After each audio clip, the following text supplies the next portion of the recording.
माणिकराव कोकाटे यांच्या संदर्भातली ही मोठी बातमी आपण सध्या पाहतोय। आपण पुन्हा एकदा जाऊयात आमचे प्रतिनिधी चंदन पूजाधिकारी यांच्याकडे। चंदन, काय सांगाल? आताच आपण माजी सचिव यांच्याशी बोललो आणि त्यामध्ये त्यांनी असं म्हटलंय की आमदारकी सुद्धा त्यांची यामुळे रद्द होऊ शकते। काय अधिकची माहिती या प्रकरणामध्ये?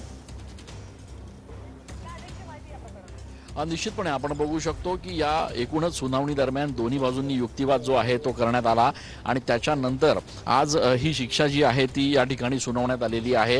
अर्थात ही नाशिक जिल्हा सत्र न्यायालयानं शिक्षा जरी सुनावणी असली तरी या संदर्भामध्ये तात्काळ जामिनाचा देखील एक मार्ग जो आहे तो कोकाटे यांच्या समोर आहे। स्वतः माणिकराव कोकाटे जे आहेत ते या ठिकाणी न्यायालयाच्या आवारामध्ये ज्या ठिकाणी हिअरिंग सुरू होती त्या ठिकाणी आहेत आणि त्या ठिकाणी आता त्यांच्याकडून प्रयत्न चालू आहे की हा जो काही निकाल आलेला आहे या निकालाच्या संदर्भात तात्काळ जामीन घेणं आणि दुसरी गोष्ट या संदर्भात आता उच्च न्यायालयामध्ये याचिका दाखल करणं, या एकूणच दोन्ही प्रक्रिया ज्या आहेत त्या सध्या कोकाटे यांच्या एकूण वकिलांच्या मार्फत सुरू आहेत।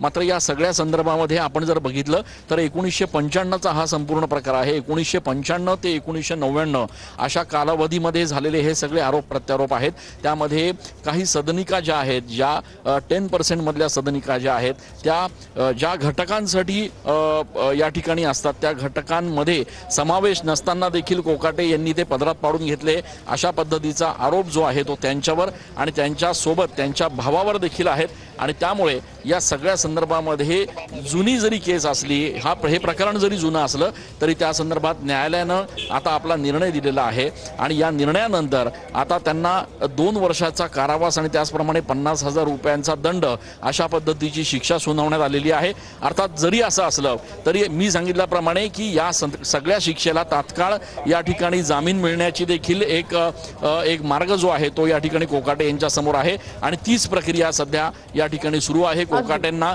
या ठिकाणी तात्काळ जामीन घेण्यासाठी त्यांचे प्रयत्न जे आहेत त्यांच्या वकिलांमार्फत सुरू आहेत आणि पुढची प्रक्रिया आता न्यायालयीन कोकाटेंमार्फत काय केली जाते हे बघणं महत्त्वाचं ठरणार आहे। नक्कीच या संदर्भातले अपडेट